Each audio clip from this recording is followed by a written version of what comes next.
三藩市第4區市參事黃少麟日前提出重開 Great Highway 公路選舉提案，但喺今日最後限期內仍然未獲得4位市參事簽名支持，因此唔能夠列入今年6月嘅選票內。李嘉怡報導。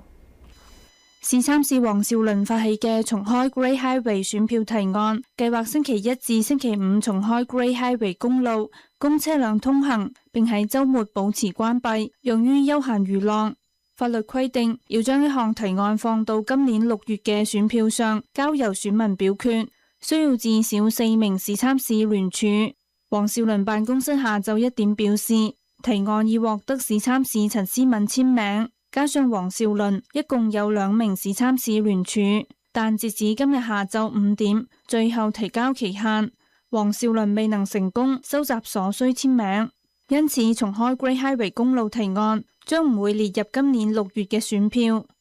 26台記者李嘉怡報道。